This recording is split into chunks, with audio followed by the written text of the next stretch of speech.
Welcome back to the channel, and today we're going to do the preview for Thursday's game, Port Vale against Cardiff City. Now, 8 o'clock kickoff, live on Sky, so this is our big chance to impress the viewing audience. Our record against Cardiff City over the years, we've won 8, we've drawn 4, and we've lost 11. Now, that includes our past 6 games against Cardiff. We've lost every one, so we've lost 6 on the bounce. And before I go further into the preview, 2 games that I've attended over the years against Cardiff City, I'd like to have a quick chat about. The first one was in the 88-89 season, when we were in League 1 as we are now. Was he Division 3 in those days? And we played Cardiff at home and we beat them 6-1. And the thing about that day was, Robbie Earle scored a cracking goal from the edge of the box. And one of the best goals I've ever seen in over 45 years of watching Port Vale at Vale Park was on that day. And it was Ron Futcher. And you can still find the goal. I think it's on the One Vale website, and it was a volley from about 25 yards outside the box, straight in the top corner, and it was only about 5 minutes after Robbie Earle had scored. And we were fantastic that day. Like I say, we won 6-1 against Cardiff, and it was a cracking game.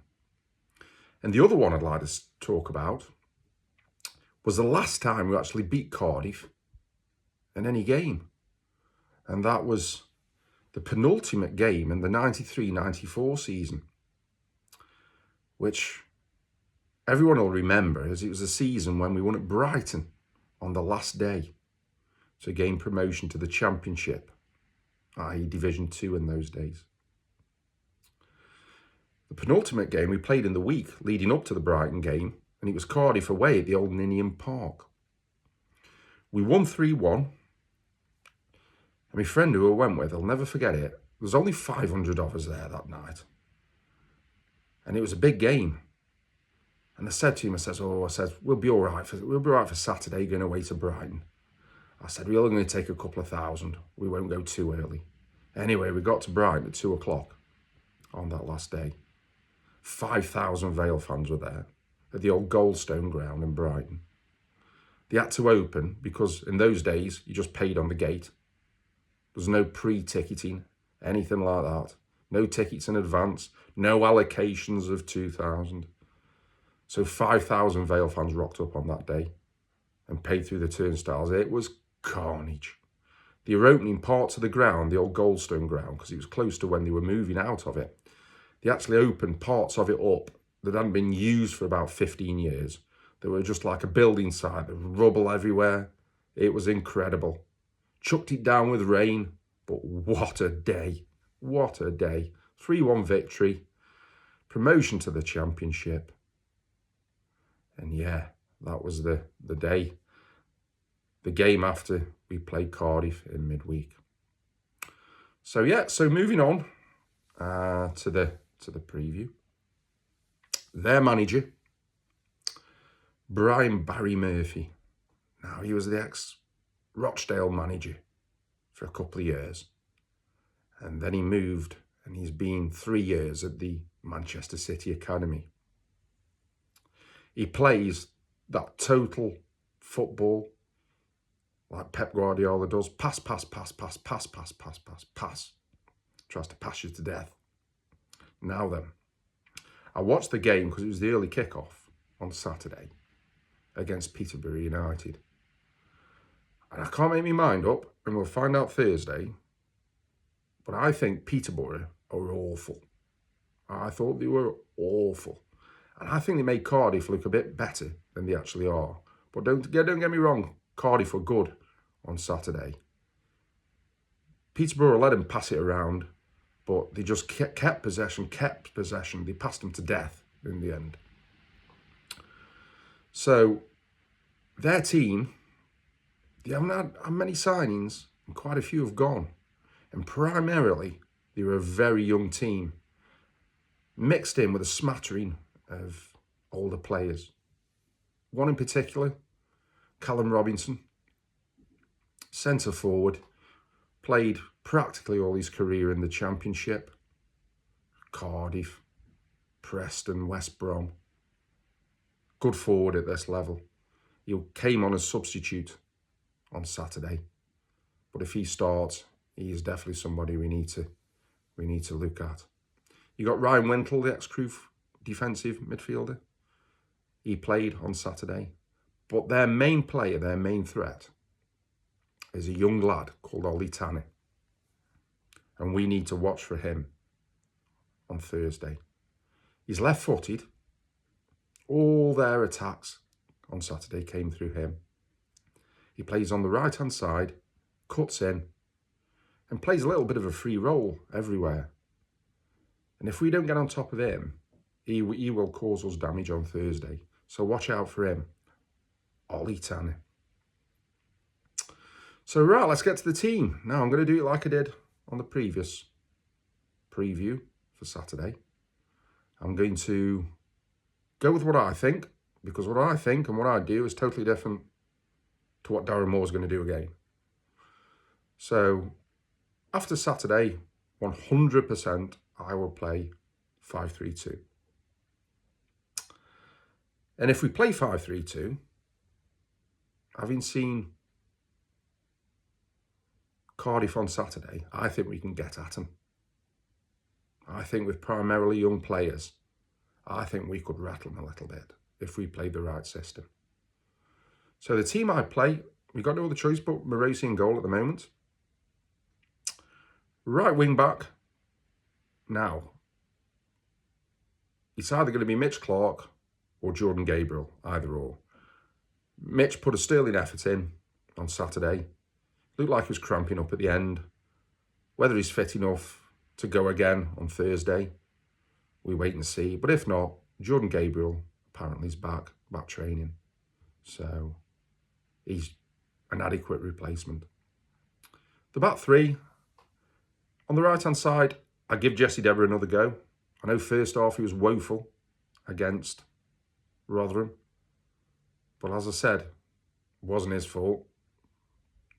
The tactics deployed by the manager, that's what caused that. So I think in a 5-3-2, there's not going so much pressure on Jesse. And I think with it being at home, I give him another go on the right-hand side of the three. Obviously, Cameron Humphreys in the middle, Connor Hall on the left of the three, and Jermaine Edley with having his red card. It'll be a debut for Liam Gordon.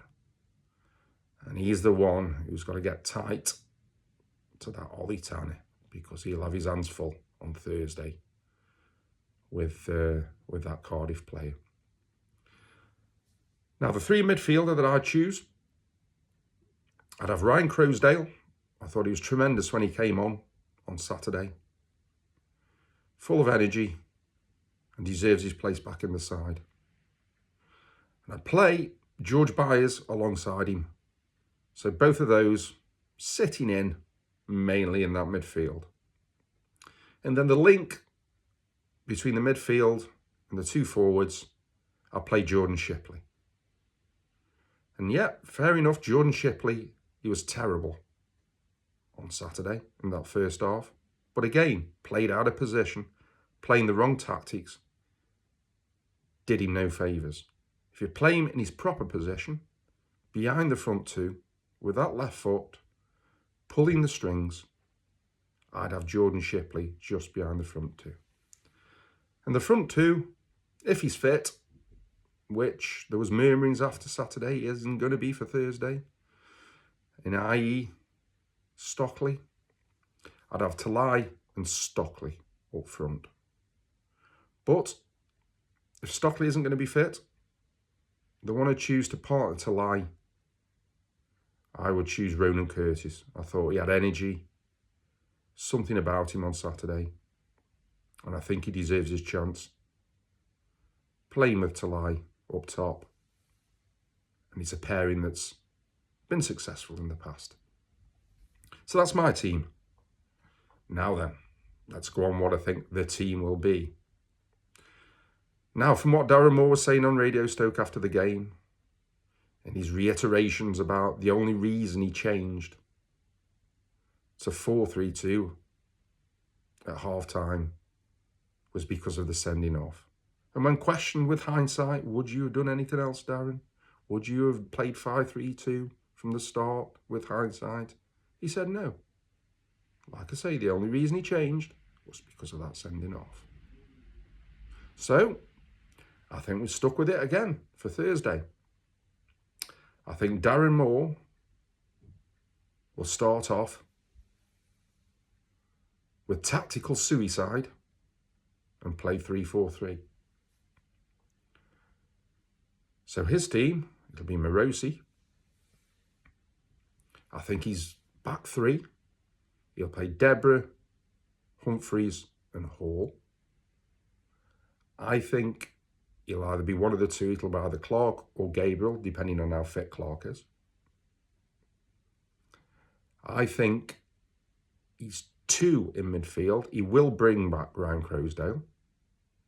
I can't see him playing Jordan Shipley. He'll play Ryan Crosdale and George Byers. And on the left-hand side, it'll be Liam Gordon for his debut. He's three up front. Now, this is where he'll try to appease people. Because if he does it again, people will just be shaking their heads. If they play our best forward on the wing, which is crazy, people will literally be shaking their heads after Saturday. So I think Stockley won't play on Thursday. I think he'll put Delay in the middle. I think he'll put Curtis one side. And I think he'll put Wayne the other side. Now that's the team I think Darren Moore will play. So predictions. Right, here we go. 5-3-2 on my team. Like I said previously, I think we can get at these. We're primarily a young side. If we press them, put them under pressure, I think they're there to be got at. I think Peterborough made them look good. So I think if he played 5-3-2 and he played it properly, I think we can beat these, and I would predict 2-1 victory. Now, with Darren Moore's tactical suicide of 3-4-3, I think it'll be the same as Saturday. They pass it around for fun. That two in midfield will really be exposed. They will run all over us with two in midfield. And with them passing it like they do, it will just be like Saturday first half. So if he goes with that, which he will, we'll be looking at a 2-0 defeat. So we wait and see. Look forward to Thursday, first home game of the season. Looks like there's going to be a bumper crowd there. I would have thought in the region of 10 to 11,000. So thanks for listening. Please like and subscribe. And up the Vale.